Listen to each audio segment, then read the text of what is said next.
Bonjour, alors j'ai envie de vous parler aujourd'hui de ce que nous traversons tous en ce moment. C'est une période plus ou moins difficile, plus ou moins délicate, qui en tous les cas fait ressurgir beaucoup de choses, pas toujours agréables, mais ce sont des choses qui ont besoin de sortir, qui ont besoin d'être mises en lumière, qui ont besoin d'être comprises, d'être vues et d'être intégrées dans leur sens lumineux. Alors je m'explique. Euh, j'ai envie vraiment de vous faire cette vidéo en ce moment parce que de nombreuses personnes, si ce n'est tout le monde, enfin voilà, en tout cas de très nombreuses personnes, moi y compris, traversent des épreuves difficiles en ce moment. Euh, il peut s'agir de deuil, il peut s'agir de rupture amoureuse, il peut s'agir de difficultés professionnelles, financières, il peut s'agir tout simplement de sentiments de solitude ou autre, des peurs, des angoisses, du stress. Enfin voilà, en tout cas, beaucoup d'ombres en ce moment font surface. Et il est très important que que je vous communique ce que je vais vous communiquer. Alors, toutes les épreuves que nous vivons dans la vie, elles ne sont pas là pour nous acculer, pour nous punir, euh, pour nous faire du mal, pour nous tirer vers le bas, pour nous rabaisser ou je ne sais quoi. C'est pas fait pour nous. La vie n'est pas, la vie n'est pas sado. Euh, on n'est pas là pour souffrir. Voilà.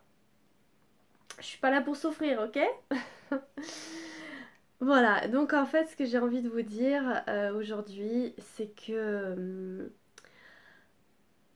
prenez les épreuves, les difficultés comme une occasion de croissance, une occasion de remettre les choses à plat, de faire le tri, de faire le vide peut-être, une occasion de voir qu'est-ce qui est vraiment important pour vous, quelles sont vos valeurs, qu'est-ce qui vous tient à cœur, quels sont vos principes fondamentaux, vos idéaux, vos rêves, vos espoirs, et d'aller vraiment se connecter à l'essentiel, à l'essence même des choses.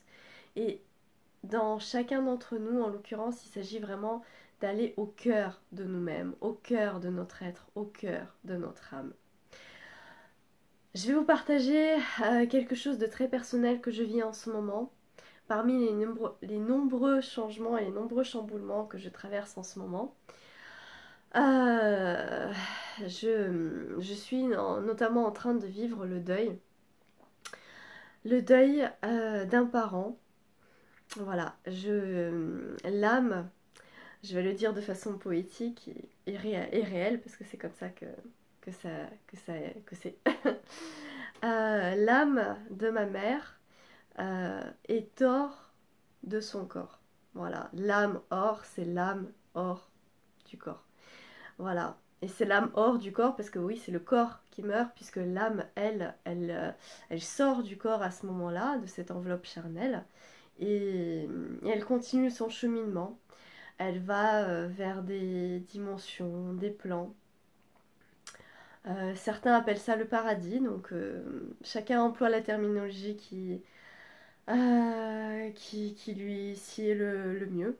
Voilà, mais en tous les cas, moi je vais vous parler en termes de, on va dire d'une façon un peu plus scientifique. On va parler d'énergie, de vibration, de dimension, parce que chaque âme a sa propre énergie, chaque âme évolue sur son chemin, et chaque âme a besoin de vivre ce qu'elle a besoin de vivre et va là où il est bon pour elle d'aller. Voilà, tout simplement. Donc lorsqu'on nous quittons la dimension terrestre, euh, nous allons dans une autre dimension, une dimension moins physique, moins tangible, plus subtile, celle qui est la meilleure pour notre âme. Voilà. Euh, Évidemment, vous vous doutez bien qu'il s'agit d'une épreuve loin d'être agréable à vivre. C'est une épreuve difficile, bien sûr. Mais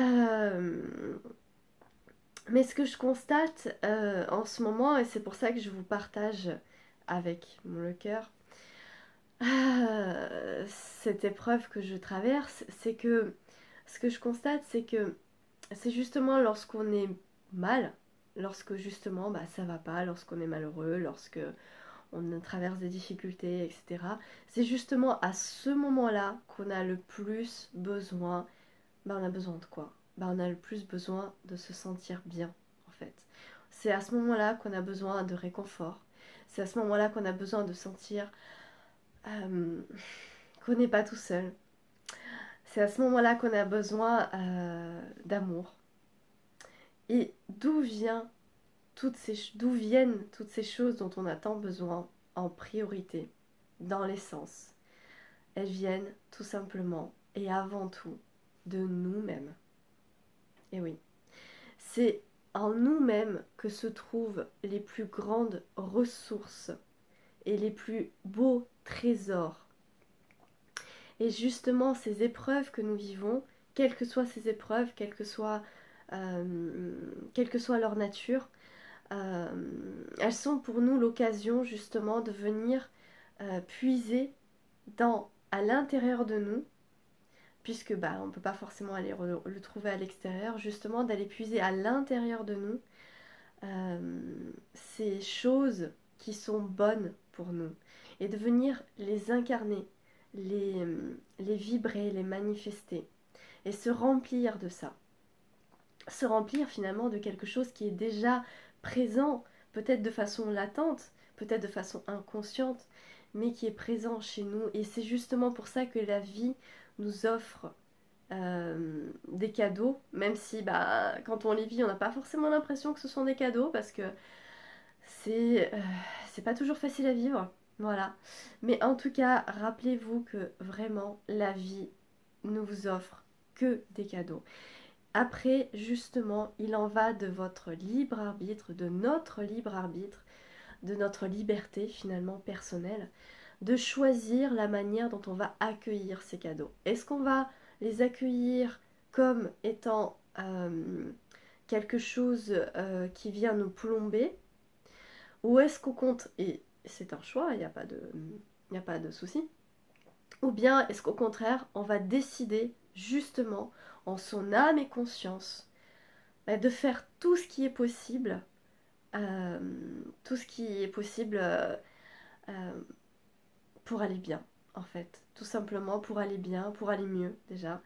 Et voilà. Et en fait, je vous partage ça parce que de par l'expérience que je vis actuellement, enfin pas seulement cette expérience, mais tout un tas d'autres expériences et toutes les merveilleuses leçons de vie que, que mes très chers guides me communiquent au quotidien, et mon âme aussi, merci. Merci, merci à tous ça, à tous ces êtres merveilleux qui m'accompagnent, qui nous accompagnent, qui vous accompagnent vous aussi, même si vous en rendez peut-être pas forcément compte. Ils sont toujours là, près de nous, et ils nous guident avec amour. Voilà, en fait, ce que j'ai envie de vous dire, c'est que si vous traversez des épreuves, une clé que j'ai envie de vous partager, c'est tout simple, en fait. C'est tout simple, mais encore fallait-il y penser, et encore faut-il passer à l'action. Eh bien, cette clé, c'est de faire ce qui vous fait du bien. Faites ce que vous aimez. Si vous aimez, je sais pas moi, écrire, écrivez. Si vous aimez faire de la couture, faites de la couture. Si vous aimez lire certains livres, regardez certains films ou certaines séries. Si vous aimez la compagnie de certaines personnes, de certains amis, de certains de vos proches, etc., de vos animaux, voilà, faites-le. Investissez-vous dans des projets. Alors, encore une fois, prenez ce qui vous parle, laissez ce qui ne vous parle pas. Là, je suis en train de vous donner des exemples un peu généraux, je dirais, un peu génériques, de choses que vous pourriez faire. Mais après, justement, c'est à chacun et à chaque instant euh, de voir ce qui vibre en vous et voir ce dont vous avez vraiment envie. D'ailleurs, l'envie, c'est le fait d'être en vie. D'accord? Donc vous êtes vivant, nous sommes vivants. Alors suivons nos envies. Parce que c'est ça qui va nous faire vibrer. C'est ça qui va faire qu'on va passer d'émotions lourdes, difficiles, de pensées pesantes, euh, vers un état plus léger, plus harmonieux, plus en phase avec notre être véritable. Et c'est ça qui va nous faire avancer. Donc voilà, faites ce qui vous fait du bien. Soyez pleinement conscient de votre être, de ce que vous vivez, de ce que vous faites vivre intérieurement. Euh, Écoutez-vous à chaque instant. Et vraiment à chaque instant. Vraiment, placez votre conscience. Posez-vous cette question à l'intérieur de vous-même et demandez-vous clairement là, qu'est-ce qui me ferait du bien? Là maintenant, qu'est-ce qui me ferait du bien? Et écoutez-vous. S'il faut, peut-être que votre regard va tomber sur quelque chose et ça va vous donner une idée, ça va vous inspirer. Tiens, peut-être que je vais regarder, peut-être que je vais regarder la vidéo de cet humoriste. Je l'aime bien celle-là. Allez, elle va me faire rire. Peut-être que vous allez regarder cette vidéo et puis peut-être qu'après il y aura une autre vidéo qui va s'enclencher et ça va vous faire du bien, ça va vous faire sourire. Peut-être que vous allez, à ce moment-là, vous aurez, je ne sais pas pourquoi, envie de manger un certain aliment. Eh bien, écoutez-vous.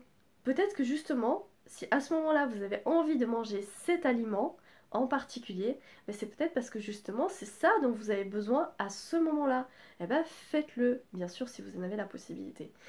Et faites-le dans les quantités euh, qui sont justes et on va dire en accord avec vous-même. Par exemple, euh, par exemple, je donne un exemple vraiment très général. Par exemple, manger du chocolat. Bah oui, ça fait du bien. Moi, j'adore ça. Mais par exemple, si vraiment je m'écoute, j'ai pas forcément envie de manger toute une part entière de gâteau de chocolat. J'ai peut-être en fait tout simplement envie de manger du chocolat et le fait de manger une bouchée, ça va me procurer un plaisir et ça va me faire du bien. Mais peut-être qu'en fait, c'est juste une bouchée, en fait, dont j'avais besoin. Et j'ai pas besoin, et je sens intérieurement que j'ai pas besoin d'en reprendre. Alors j'ai fait cette expérience, donc là à nouveau je vous parle d'expérience évidemment.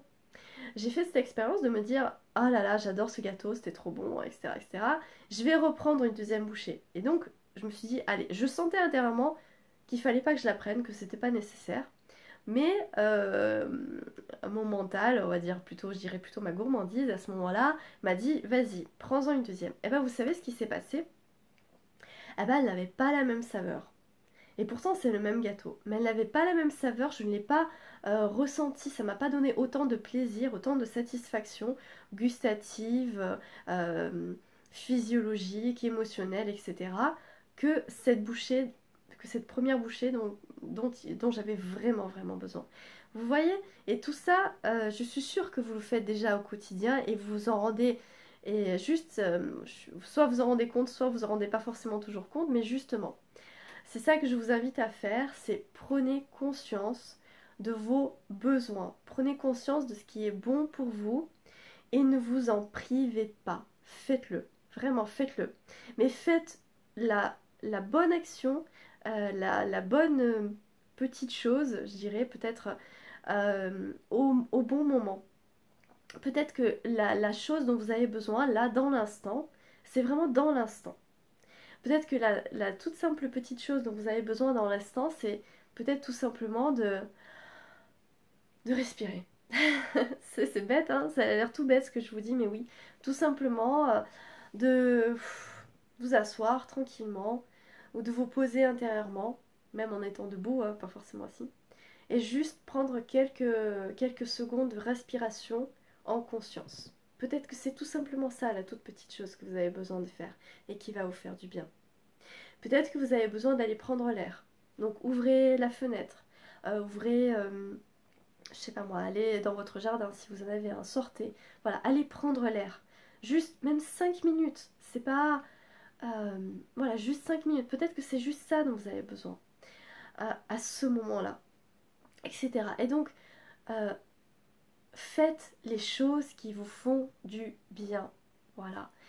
Faites tout ce qui est en votre pouvoir pour vous sentir bien, pour cultiver euh, des sensations, des sentiments, euh, des ressentis euh, qui vous portent, qui vous élèvent, qui, qui sont en accord avec vous-même, voilà, qui vous font du bien tout simplement.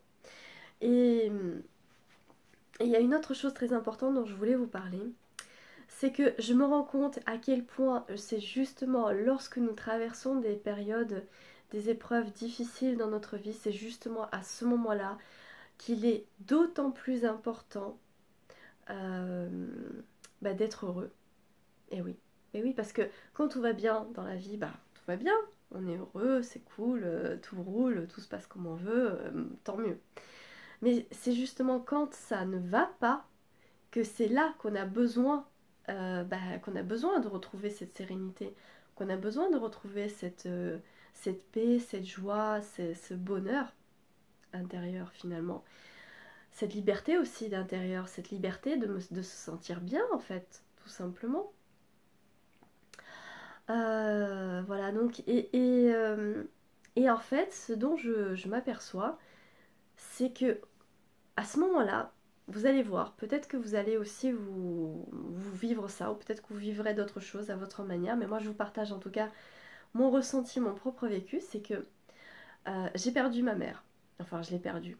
Vous savez, on va dire, elle n'est plus là physiquement, mais les âmes, les âmes ne meurent pas, les âmes restent toujours, surtout les âmes des personnes qui nous ont aimés et des personnes que nous aimons, que nous avons aimées et que nous aimerons toujours finalement.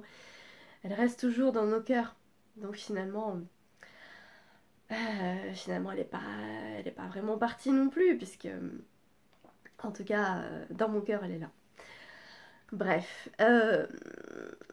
Et donc en fait, par moment, comment dire, par moment évidemment, je sens comme des espèces de vagues émotionnelles, de tristesse, de douleur. D'ailleurs c'est marrant, ça s'entend dans ma voix. Qui viennent comme ça. Euh, et avec des pensées aussi qui les accompagnent. Et quand justement ces choses-là arrivent, déjà j'en ai conscience, parce que bah, je le ressens. Et à ce moment-là, j'ai le choix. Et alors, ce que je dis, c'est que j'ai le choix, mais c'est pareil pour vous, on a tous le choix. À ce moment-là, on a le choix, soit de rentrer dans cette vague, et peut-être de pleurer. Et si ça peut vous faire du bien à ce moment-là, bah écoutez, faites-le. On a le choix de nourrir ces choses-là. On a le choix en fait de faire grandir ce type-là d'émotions, de pensées, d'énergie en nous. Ou bien on peut justement prendre conscience de ce qui nous traverse et le vivre en pleine conscience. Et quand je dis en pleine conscience, je vais développer tout ça, c'est aussi dans la conscience du choix qui nous est offert. C'est-à-dire que nous ne sommes pas obligés de subir des pensées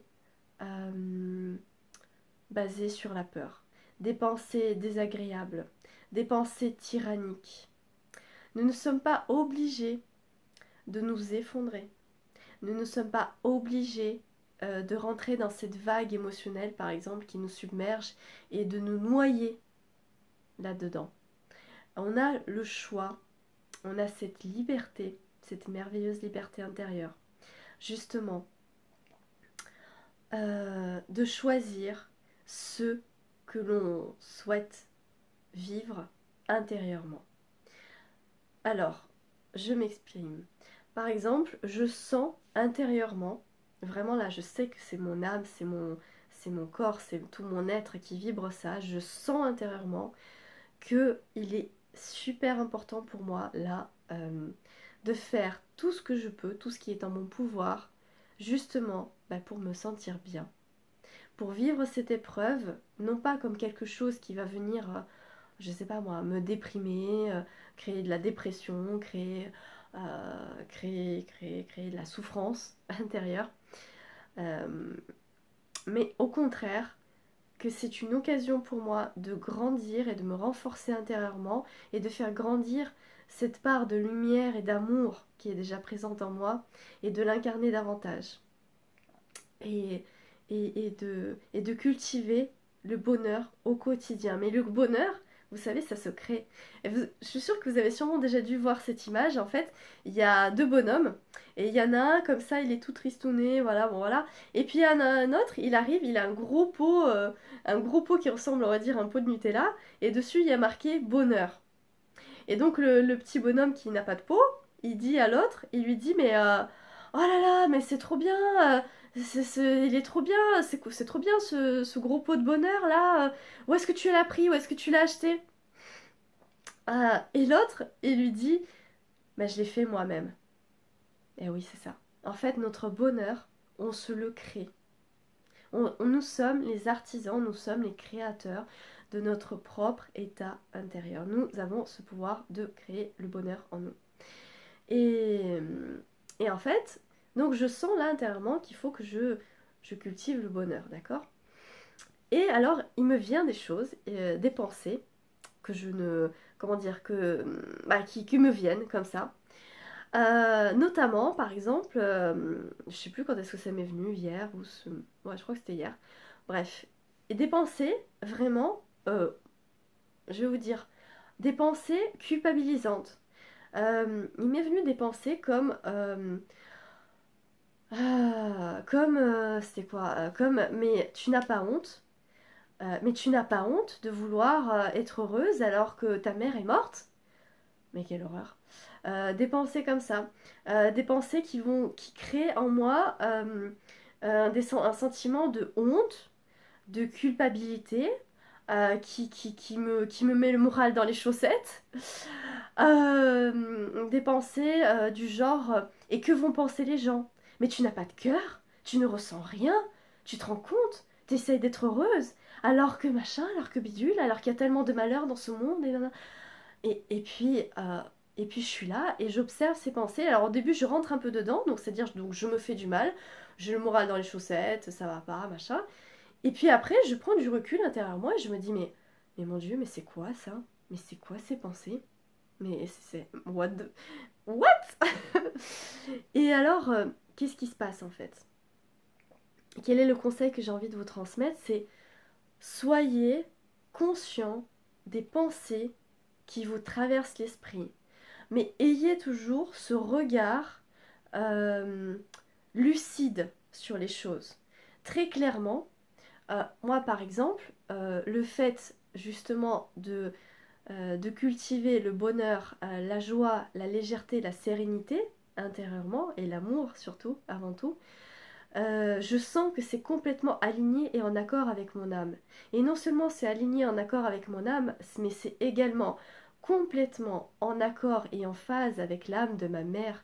Parce que justement, je sais, parce que justement je suis en contact avec elle, oui, parce que je communique avec les âmes, nous avons tous ce pouvoir d'ailleurs, nous avons tous cette capacité de communiquer avec les âmes, puisque nous sommes nous-mêmes des âmes, et la vraie communication d'ailleurs, elle se fait d'âme à âme.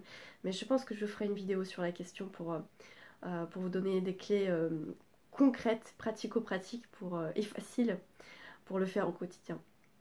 Bref, et je sais, je sens intérieurement que ma mère, elle est heureuse quand moi je suis heureuse. Le fait de me voir heureuse, le fait de voir que je fais tout mon possible pour avancer, pour ne pas déprimer, pour être bien, je sais que... je sais que... Je rigole parce que je la vois sourire. Je sais que c'est ce qu'elle souhaite en fait. Et je sais que non seulement c'est bon pour moi, mais que c'est également bon pour elle. Donc cette pensée-là que j'ai eue de culpabiliser, elle est complètement irrationnelle. Mais complètement. Elle est complètement irrationnelle, elle est infondée, elle est fausse, elle va à l'encontre de ce qui est bon et juste pour moi, et elle va à l'encontre de ce qui est bon et juste pour ma mère. Et, et moi, justement, je m'aime déjà, et j'aime ma mère, et je veux lui rendre hommage, et je veux qu'elle soit heureuse là où elle est, et je veux qu'elle me voie heureuse parce que je sais que ça la rend heureuse. Vous comprenez ce que je veux dire? Donc, culpabiliser euh, d'essayer d'être heureux dans un moment de deuil, c'est se faire du mal inutilement. Et je vais vous dire une autre chose. Je pense que je ferai carrément une autre vidéo. Bon, ça va être la vidéo suivante. Bon, bah alors, on se retrouve dans la prochaine vidéo. Allez, parce que là, ça va bientôt s'arrêter.